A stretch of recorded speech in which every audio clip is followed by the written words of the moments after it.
May maray na aga sa itong kabos.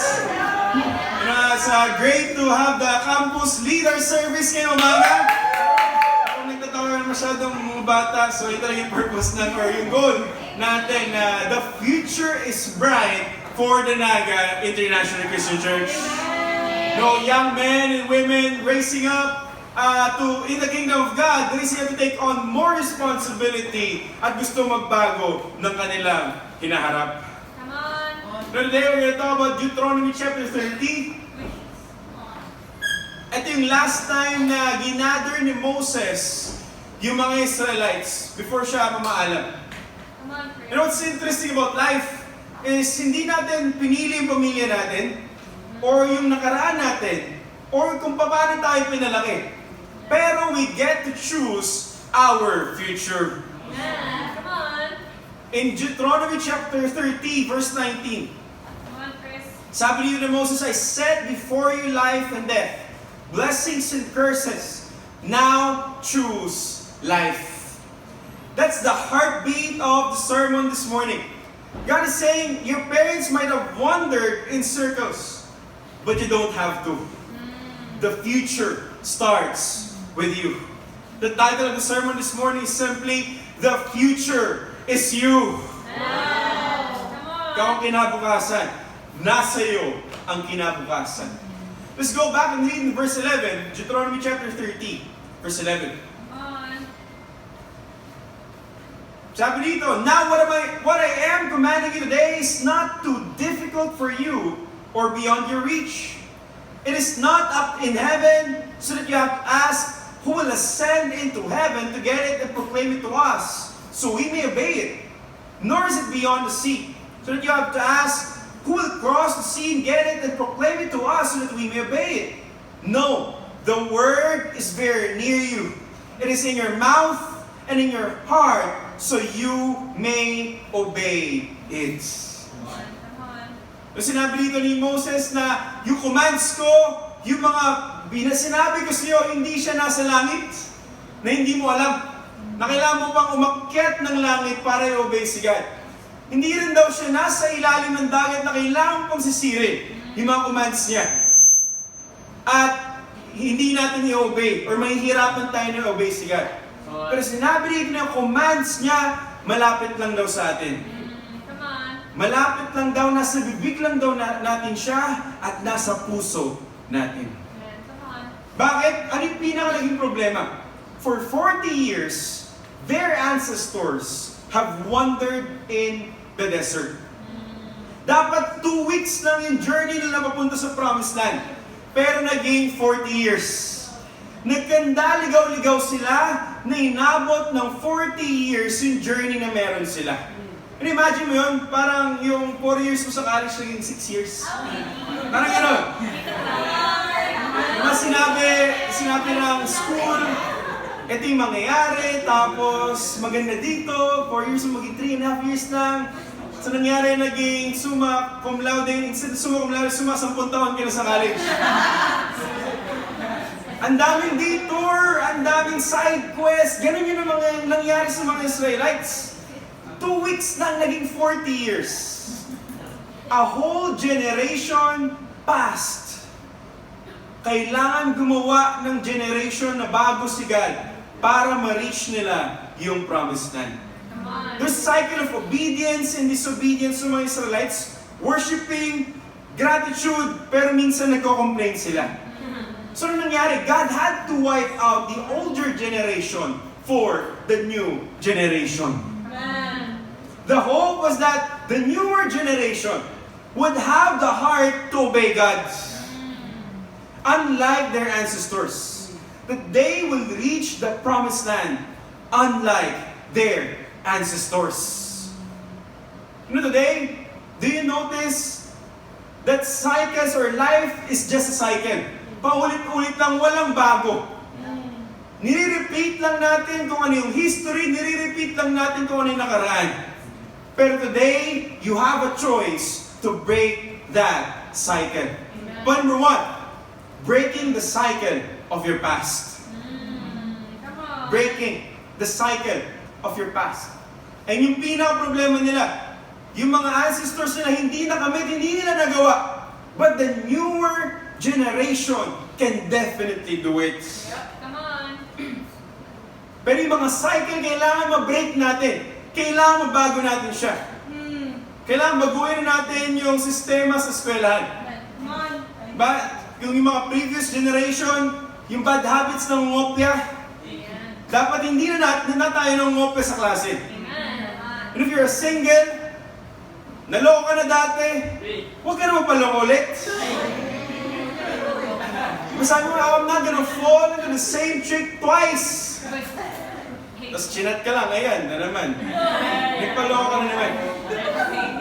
And if you're married couple, we say na, ay, hindi na ako magiging kagaya ng magulang ko. So, papalaki ako ng anak ko, hindi ako kagaya nila. Pero unti-unti, biglang naririnig mo yung papa mo sa sarili mo. No? Diba? Back in my days, hindi kami ganyan. Nung araw namin, may mga bata ngayon, ang lalampa. Nung panahon namin, o ganun narinig nyo sa mga tito-tita nyo. Ganun yung sinasabi. Ayaw niya maging ganun. Pero nung tumanda tayo, bigla tayo naging ganun. Sa mga mas bata sa atin. Instead of breaking the cycle, we tend to repeat the cycle. New generation, pero same old habits. But today, dapat hindi tayo maligaw. The future is you. We must break the cycle today.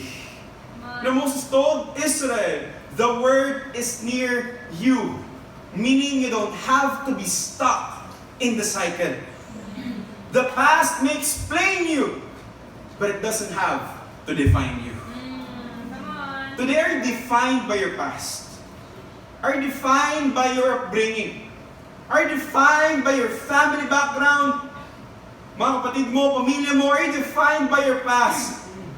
Or today, will you heed God's word? Na sinabi dito, na the word is near you. You can obey God.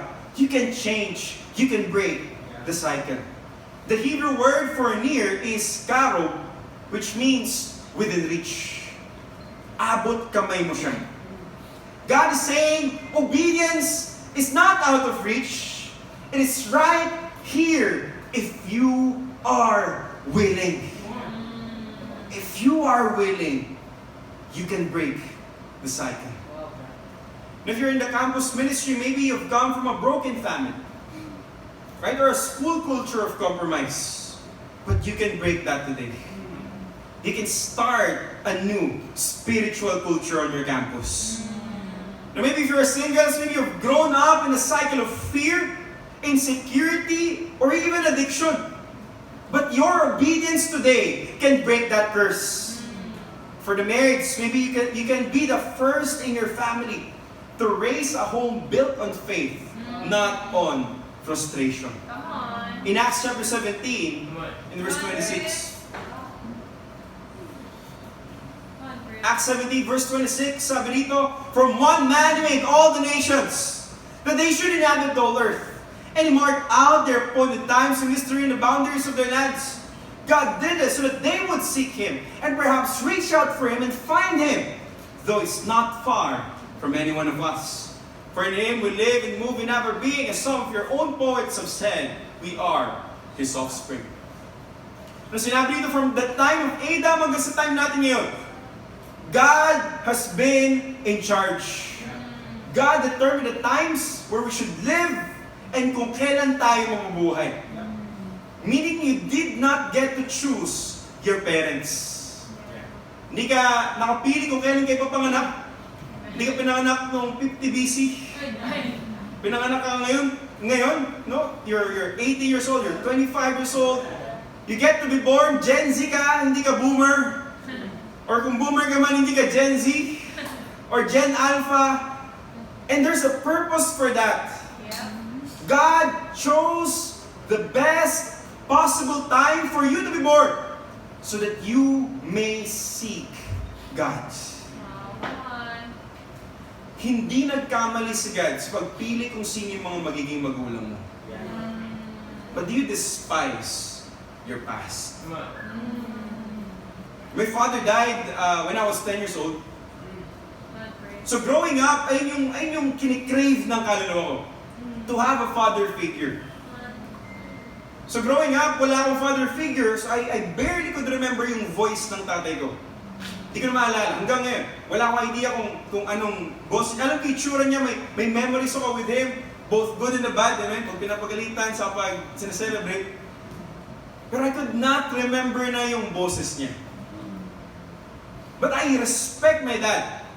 No, he may not be the best or the most perfect father, but he did his best. I remember my moments before na he would only bring 4,000 pesos every month sa sahod niya. Dahil maraming loan, maraming iba't ibang utang. Na-remember ko dati, inutusan ako nila dati na pumunta sa tindahan at ako yung mangungutang sa tindahan. Bakit? Kasi nahihiya sila dahil hindi nila kaya magbayad ng utang nila. And you may have gone through the same thing.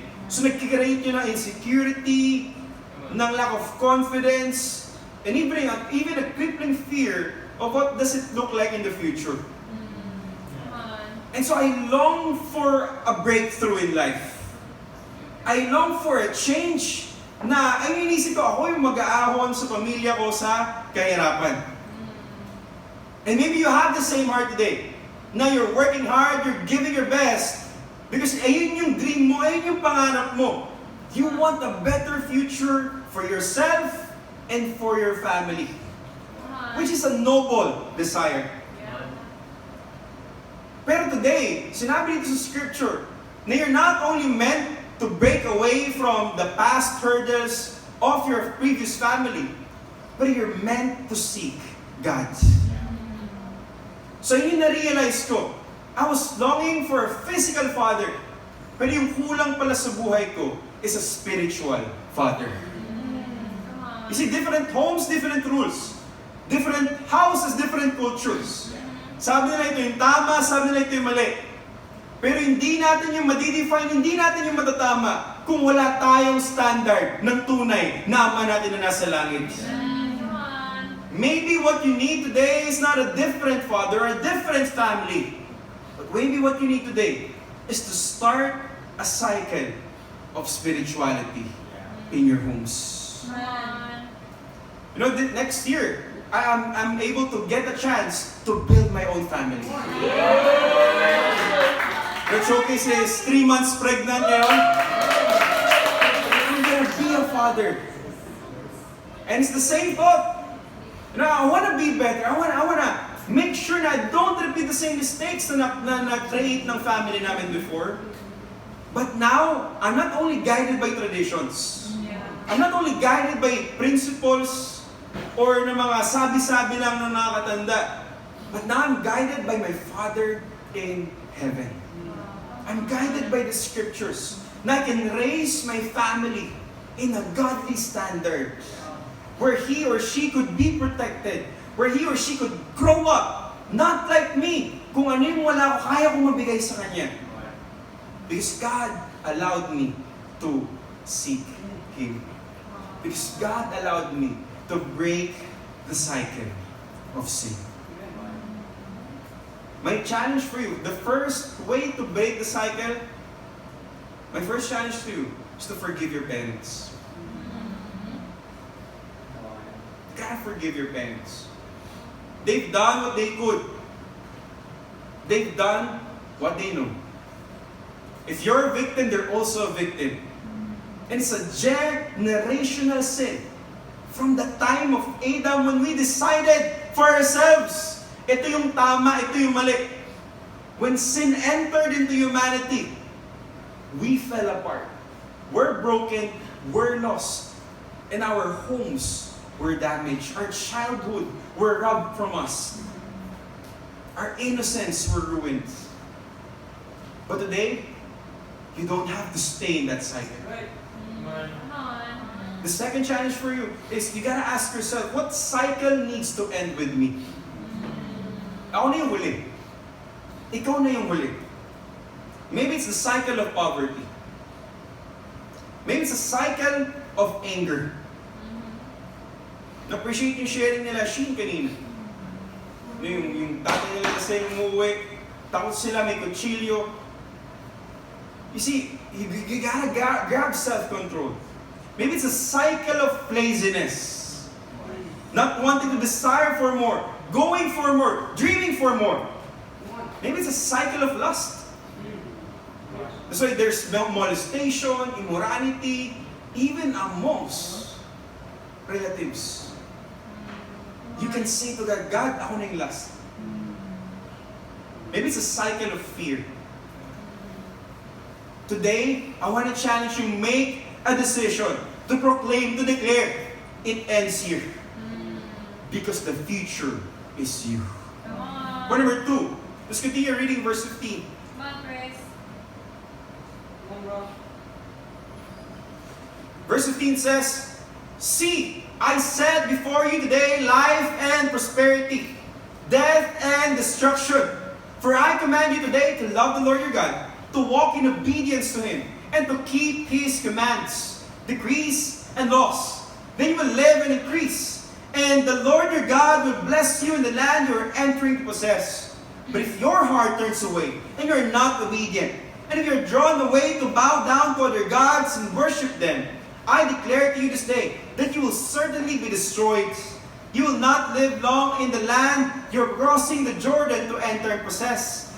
This day I call the heavens and the earth as witnesses against you, that I've set before you life and death, blessings and curses. Now choose life, so that you and your children may live, and that you may love the Lord your God, listen to His voice, and hold fast to Him. For the Lord is your life, and He will give you many years in the land He swore to give to your fathers, Abraham, Isaac, and Jacob. You see, dito meron tayong free will. Meron tayong kalayaan na pumili. Pero kung ano yung pipiliin mo, merong consequences. So for the Israelites, they have the power to choose whether they would obey God or disobey God. Pero alam rin nila kung anong mangyayari, kung ano yung pipiliin nila. Yeah. Di ba tayo din naman, alam din naman natin yung mangyayari kung ano yung pipiliin natin? Yep. Pag maling pinili natin o ginawa natin, alam natin na may mangyayari hindi maganda. Pero if you ask yourself, ba't palagi ko man yung pinipili yung mali kaysa tama, kahit alam ko na kung ano yung tama at mali? Come on, daw. The reason why is because we simply do not see the immediate consequences of it. Yeah. Come on. Pag mali, we think we can get away with it. Hindi ako mahuhuli. Hindi naman ako ma-punish. Pagsasabihin lang ako, pero I can go on with it. So kaya, the moment na we hit rock bottom, dun pa lang tayo nagtitinong. Kapag na-realize natin na mali talaga tayo, at immediate yung punishment or yung negative consequence, dun pa lang tayo nakikinig. Pero ba't naman yung tama, di ba? Dapat naman, tama, ayun yung dapat natin gawin. Bakit hindi natin pinipili God? Dahil ang tagal ng biyaya. Masyado tayong naiinip na kapag gumawa ko ng madaming maganda, I'm gonna miss out something in life. So we thought na if I do good, masyadong matagal yung biyaya, hindi siya sulit. Come on. But we need to be reminded today that the decisions that you make today will matter in the future. Yep. Point number 2, your decision today, harvest of tomorrow. Your decision today, harvest of tomorrow. Some of us, we want a bright future, but we're planting dark seeds. We're praying for a harvest that we never sowed. Hindi tayo nagtanim, pero gusto mo meron kang aanihin. Ba, walang tiyaga, pero gusto mo may nilaga. Come on. But the truth is simple. What you decide today is what you live with tomorrow. Yep. The Hebrew word for choose is bakar. Hindi siya baka, pero bakar. But it means set apart intentionally. Wow. So meaning pag pinili mo, you're intentional about it, you know the consequence, you know what's right or wrong, you're never a victim of it. Meaning you don't drift into blessings, you decide into them. You get to choose a life for God, a life for yourself. Every decision is a small seed. Parang nagtatanim. And isipin mo, if you skip your quiet times, you starve your faith. If you choose purity, you plant peace. Yeah. If you invest in relationships and people, you make disciples. So your small decisions today will matter in the future. Yeah, come on. Yung small prayers na meron ka ngayon, na sinulat mo dito, will matter in the future. Yeah. You don't get to wait tomorrow to do it, to pray about it, or to have the faith for it. But you do it today. You do it now. Come on. There's a story of a man, and he's talking to God. And pinakita ni God yung buhay niya sa isang libro. So nakalagay doon yung nakaraan niya, nakalagay doon yung future niya. So page 1, pinanganak siya. May baby picture, cute pa siya noon. Page 2 to 5, nung paglaki niya. So paglaki niya, sino yung bumuhat sa kanya, may picture sa batya na nakahubad. Nung ganun dati lagi sa amin, yung picture sa batya, nakahubad ng baby. Tapos, pinicture siya ng first communion niya. Grade 3. Lagi yung picture na gano'n. Pero yung page 6 to 19, ito na yung training arc niya nung lalaki.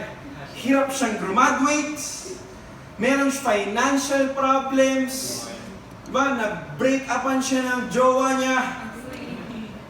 So puro pangit. Pagkakita niya sa pages na yun, grabe, masalimuot naman pala itong story na to.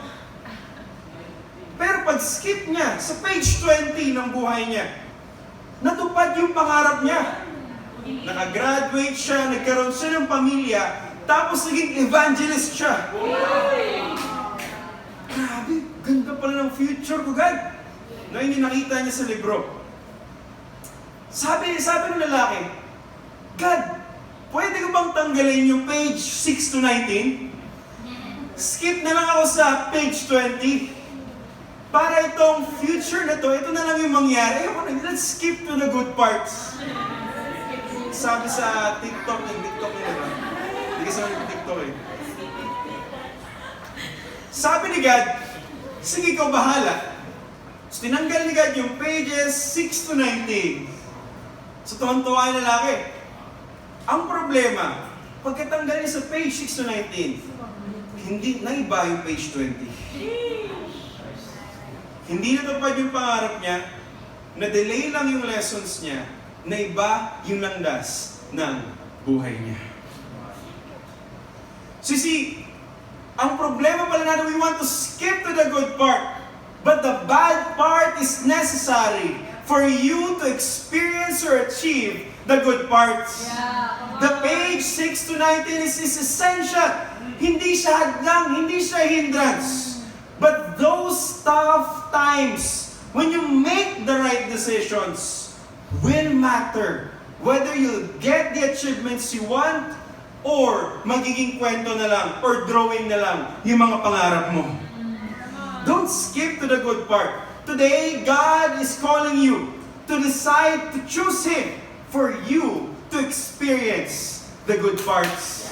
And God wants to be a part of every chapter in your life. Di ba mas maganda yung kwento pag ganon? Pag sa umpisa, pa-cute-cute ka lang, tapos biglang meron challenge. May drama. Di ba, we live for the drama? We want to, Besh, spill the tea. Ayun yung gusto natin, di ba? Yung parang bida nagpapabugbog sa umpisa. Parang si FPJ. Or mas bago, si Cardo, si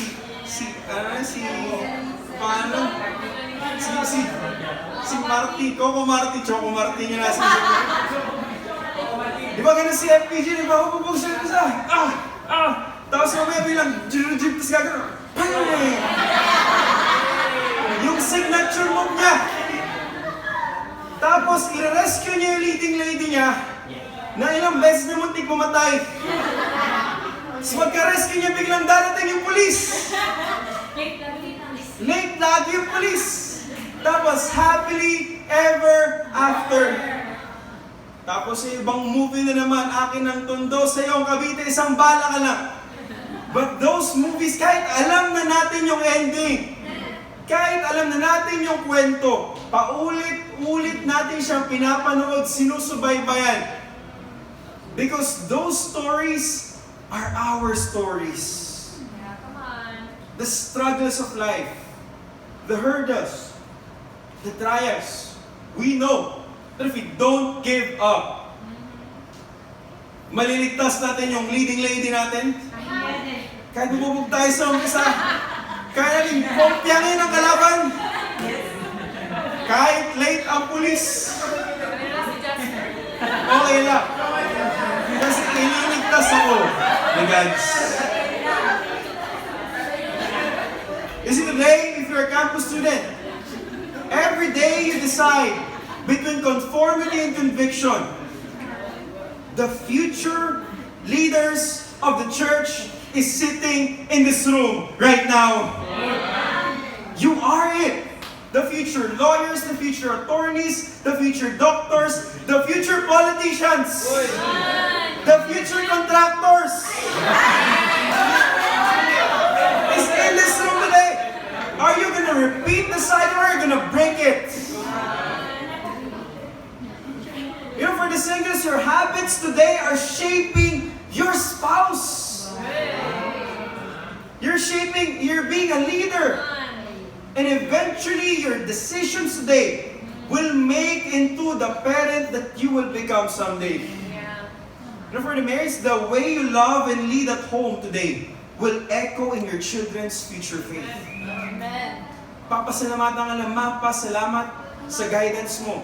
Salamat sa perseverance mo. Dahil sa'yo, Ma, Pa, naging disciple ako. Amen. My challenge for you, brothers and sisters, be a student again of Jesus Christ. Hindi lang campus estudyante. Lahat ng disipulo, estudyante para kay Kristo. Amen. Come on. Now let's remove our facade, let's remove our pride, our ego, our arrogance. Let's be a disciple of Jesus Christ. Once again. No, don't say, saka na lang ako magiging disipulo ni Kristo pag wala na akong problema. No, pero kalokohan yun kasi everyday may problema. Pag-graduate mo ng college, may problema ka, saan ka mag-apply? Pag-apply mo, may problema ka na pang application mo sa medical. Ganyan. So, dagdag, pag na-hire ka naman, may problema ka. Pagpasok mo, bills to pay.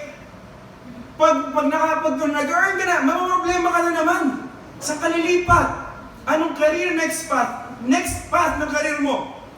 Pag tumanda ka, magkakaroon ka ng midlife crisis. Pag nagkaanak ka, malalaga na isa, malalaga na dalawa. And it's a never-ending cycle of problems. So if you don't choose God today, you will not choose God forever. Come on. You might say, God, pag 60 years old na lang ako, saan ako pipiliin si God? Pag na-max ko na lahat ng kasalanan ko. Pag na-experience ko na lahat ng kasalanan ko. Pag nandun na ako sa last moment, yung mamatay na lang ako, God. Doon na ako mag-obey sa'yo. Pero yung tanong, abot ka pa ba ng 60 talaga? Sa dami mong kinakain, kakapansit canton mo? Kaka-siomai rice mo? Java rice? Kaka-pastel mo? Kaka-coke mo? Buti si Pero ni Mabot. Kakapuyat mo, kaka-ML. Kaka-scroll mo sa Facebook. Do you think you can reach 60? Do you think you're invincible? No, meron nagkaka-gout na by 20. Diabetes by 20. So if you think you have all the time in this world, no, think again.